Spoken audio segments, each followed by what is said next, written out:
Boom! What's going on, everybody? We got another guest artist video, and today we got my buddy Tommy. TF Shea, not yet. Tommy is a really good buddy of mine. I worked for him a while ago. He doesn't like saying that I worked for him, but I did. But today we are doing Tommy's video. And without further introduction, here is Tommy. Hello, I'm Tommy Shea. I tattoo at Living Water Studios, which I also own. My Instagram is TF Shea, TF-S-H-E-A. And today I had the pleasure of doing a clown girl, or payasa, whatever you want to call it. And I did it at Angelo's shop, beautiful Angelo. You're watching his page right now. His shop is called Elysiantattoogallery in the heart of Sacramento, Midtown. It's pretty cool. So yeah, let's get into it.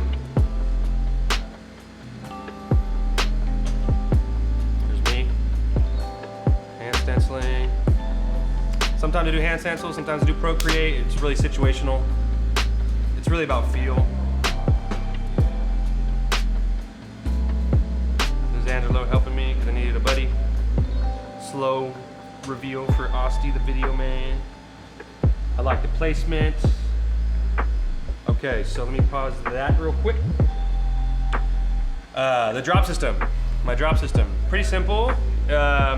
I don't have a number thing except for the last one, and I like mine over the number ones because I usually use a larger cap than this, but since I'm here and he doesn't have those, it doesn't matter because my drop system isn't a number. It's a full cap, 3/4 cap, a little less than 3/4 because I want to be able to put some water in there, but 3/4 is a good understanding. Half a cap or slightly under half. And then the next one, you could call it a 1/4 cap, but it's not really a 1/4 cap. I basically fill the cap until it fills all the plastic and it's just that first layer of ink. So to where like the whole puddle finally connects, there's no little bubbles or nothing. And then the last one is 1 drop. Now the 1 drop obviously can vary. If you have a tiny cap or a large cap, that can vary, but you can't do anything less than 1 drop.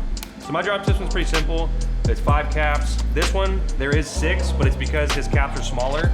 And I've learned, when you have, well, in general, I'm using a big cap to only have 1. But if you're doing a bigger tattoo and you know you're gonna need a lot of black, if you're about a 1/4 into that, or if you have a 1/4 left in that black cap, it's probably not dark black anymore. Which for some tattooing, that's okay. You just have to be aware of it because all the blood going in and out of it, you're actually diluting it. So to have 2 caps, once you get halfway down one, you can start on the other and now you're consistently dark black. So that'd be my drop system. Stretching because my hips hurt because I've been tattooing for 14 years. It's been a while. I sucked until about year 10. Yeah, I just use water. I don't use witch hazel. I tried witch hazel, doesn't really change much. I'm gonna pause it again on my needles. So, pause. My needles, quadrant and quadrant only except for white. Quadrant, as soon as I tried them, changed my whole life. And when I say my whole life, it sounds dramatic, but my tattoo life, right? So, started on coils. I did coils until the Bishop V6 came out. Came out I think like 2014, 2012, no, like 2013, 2014 is when it came out. I think I tried it in 2015. So up until then, let's see, 2015, I started in 09. What is that, 6 years? 09 to 15. So for 6 years I used coil and I sucked for a long time with it, but it's what I was used to. And so once the rotaries came in, I started using rotaries, I started using coils mixed in with there because the rotaries were still kind of, I don't know, you know. But I say all this to say, cartridges still weren't a thing, right? So even when rotaries came out, they were hitting a little bit different, but the bar needles were still there. And then as soon as cartridges came out, it changed the whole dynamic of what you're doing. But the cartridges never hit like the needle bars did. And so as soon as these quadrants came out, to make a long story come to a full circle, these quadrants hit like a bar needle. And so if you've never used a bar needle, that's what it feels like. Maybe people disagree, but that's my opinion. So I would say all quadrant. Now, for if I had to pick a basic setup and I didn't know what I was tattooing and I knew I could do anything with these needles, it'd be a 3-liner for all my black and gray lining needs. It'd be probably a 9 Magnum because I can get pretty small with that. I might use a 5 or a 7 for some really tight stuff, but just to say a baseline, it's gonna be a 9 Magnum bug pin curved. I say bug pin, it's probably not a bug pin, but that's what I tell the supply guy, but curved is the more important part. So 9 Magnum, 15, and then a 27. That's it, really. I'll use the 7 if I'm trying to do some eyes or something, but for the most part, a 3-liner, a 9 Magnum curve, a 15 Magnum curve, and a 27 Magnum curve. And then, when I do my white, I use the 7 Power from Cheyenne. 7 Power every time. I've tried Magnum for white, didn't do it for me. I've tried a small liner. Every time I use a small liner for white, like a 3, unless I'm doing a tiny little face, it's really gonna beat the skin up more than I'm gonna pack some white. When I say pack, I'm obviously not packing it, but I'm trying to get a nice little chunk of white in there, and a small liners never did it for me, so a 7 Power would be my white choice. Okay, talk about voltage, 6.5 on the shading, 7.5 on the lining. So there, I'm just using the corner of it to get in there. I find it sometimes a little bit smoother when I start my black, because you can see I ended up blacking that all out. When I start the black with that corner, instead of kind of coming off the line, because when I come with the corner, I'm able to make it really dark like a mag drag, but I'm also able to have that soft shade that I'm gonna be shading off of. I hope that made sense. It's the best I can do on a video. Okay, here's something, let me pause this real quick. Okay, I'm gonna rewind it about 10 seconds. And then I'll pause it again, let me see. Okay, so here's a good thing to understand. Something I used to do, so if you look at that top finger, the light source is hitting about where that angle would come to. That angle is right about in between my fingers, right? Somewhere around there. If you can't see it on the video, don't worry. You can see it on the tattoo video. I used to come to the line of where that black's gonna be behind the top of the finger, that top finger where the ring is. I used to black that out, and I wouldn't shade off of the black, if that makes sense. I would leave a skin break between where I shaded and the black. And I think a lot of people do this in black and gray to create contrast and some sort of depth. But I would say when we're doing realism, especially portraits, right? But most realism, if you don't have to do that, because sometimes you have to, but I would say that's a sometimes, you should still shade off of that line, if not coming in from the black. Because if you don't, you lose that roundness, right? And that finger only looks round because I have the shading coming off the top and the bottom. If I had a skin break, now it's like round and then something happened. So use that tool as needed, but I think it's something that I had to really learn and accept. I had to accept it, really. What else is there to say? There's a lot to say, really.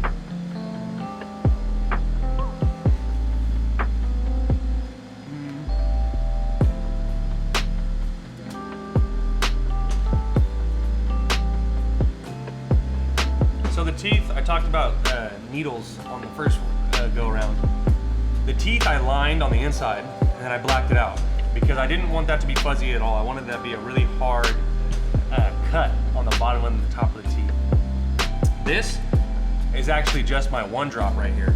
And I think get comfortable with using your 1-drop to saturate things. Because that saturation, even though you may think it's gonna heal light, because it probably will, it's still gonna create a shape. And man, if you did less skin and more 1-drop, which I know that sounds like you're gonna be muddying up the tattoo, and that's what I was scared of a long time. I would try to do as much black as I can and as much skin breaks, and really you lose the realism in that. So really try to play with your 1-drop or whatever your lightest shade is. This is important. I'm shading with the nose, right? If I go against it, it's a very particular reason, right? Like right there, it's a particular reason because I'm creating this round part. But this bridge, I'm trying to shade with it. And here's a good thing. If you've never taken any art classes, you've probably never heard this, but if you have any art classes, I'm sure if it's a good teacher, they told you this. When you draw a ball, the best way to draw a ball is to feel it. So when you look at a ball and you touch it mentally, you shade it totally differently. So if you were to touch the bridge of the nose, if you just touch that and you're thinking about the bridge of a nose, I highly doubt you're gonna go this direction, because when you feel it, you're going like that. And I'm not saying, oh, get all ooey gooey and emotional, which is cool, you can do that with art, but I'm just telling you to visualize this feeling, because you can pretty much visualize any feeling, right? And that'll help you create most of your realism, not just faces, not just anything. If you think of a soft statue that you're tattooing and you touch the face of it, it's gonna make you shade it differently. You might not understand why, and you don't have to understand why, because the tool is just simply visualizing it, yeah? Eyes, always, I learned this the hard way, always do what you want with the eyes. Don't try to copy the picture. I understand if you're doing a person's portrait as their mom, yeah, copy the picture, but you still should exaggerate that lid, that duct, this lid. You should exaggerate some things, because it's gonna look washed if you don't. You gotta exaggerate some things for sure. That hard line on the top, if it's a woman, yeah, for sure. Oh, here's that thing right here. So if you look at that black next to that finger, it wouldn't look round if you had a skin break. It almost looks like I have a skin break actually, but I don't. And it's, I don't know, it's really, so this, I didn't need to line all the way through because I'm gonna black out that top part, but it helps create that realism look, I think, a little bit if you just put the lines first. This, I'm just mag dragging all the way. I didn't line nothing because I want that bottom lid to be real soft, because this top part and that eye, I really want to be the focal point. I don't want the lids, I want the lids to complement. I don't want the lids to take away from, for sure. And if you're using that liner everywhere, in my opinion, now you have this whole overly detailed thing.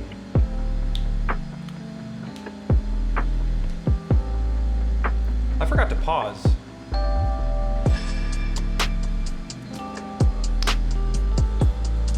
This is a good example of me shading with it.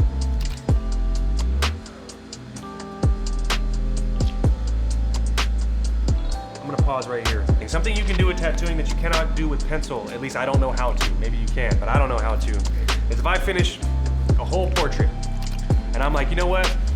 If you look at this right here, if I finish that whole left eye, which technically would be her right eye, but that left eye that's pretty much done in this picture, where the needle isn't, if you're trying to understand, where the needle isn't. If I want that whole section of her face a shade darker, the whole section, I can go over that whole thing and just brush it as if I'm filling it in with a really light tone, but I can do that whole thing, and that whole section, each section, it's pretty cool. If it's a medium tone, it'll just go that next level. If it's a dark tone, it'll go that next level. If it's a light tone, it'll go that next level, but it won't all be the same tone.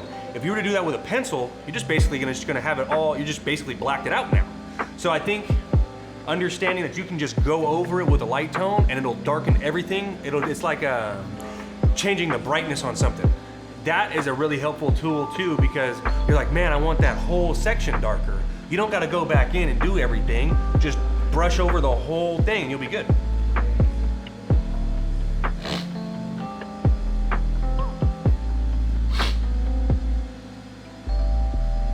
Yep, that corner of the mag right there. That helps you also, you know what I mean? You're really able to hit what you want the darkest, and then everything else is just super flowy and easy, which is pretty common knowledge, but I don't know, maybe you've never tattooed. And I think that's helpful to know. That corner of that mag is the only part that's gonna be dark.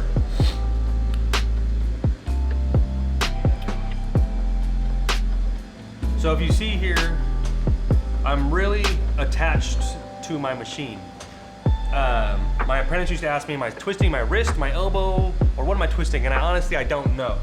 But I can tell you that I treat my needle as an extension of me, right? And there's not really an easy way to explain it, you just gotta feel it. But I move while I'm tattooing, because if I'm sitting there and I'm trying to do this, you're fighting so much.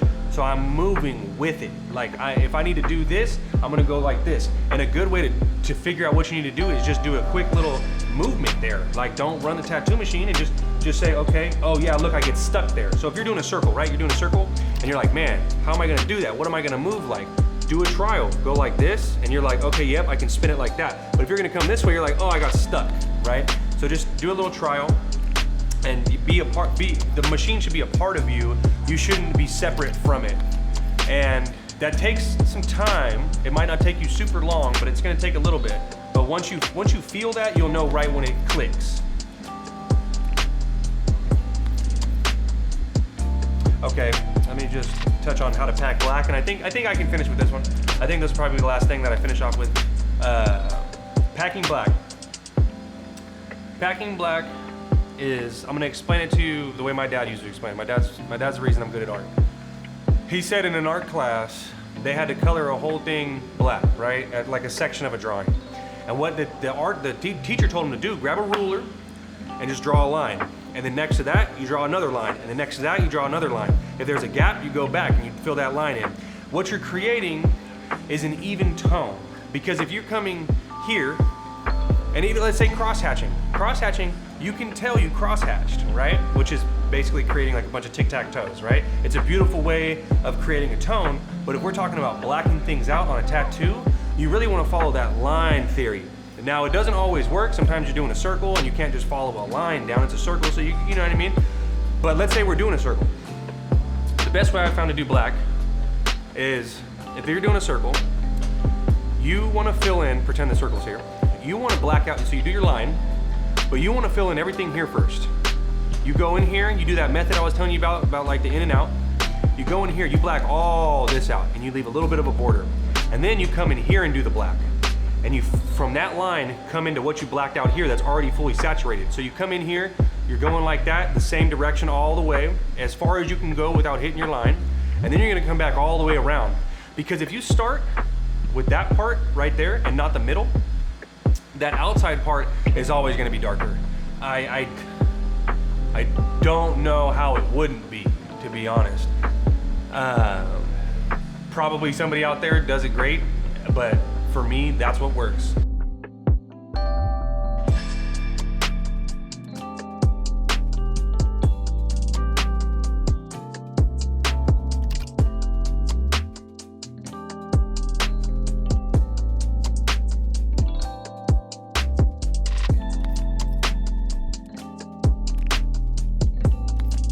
So give it a go. I really appreciate you guys' time. I hope you learned something. If you have any questions, reach out to Angelo and he'll tell me, or you can hit me up on Instagram. I might not answer super quick, but I'll answer.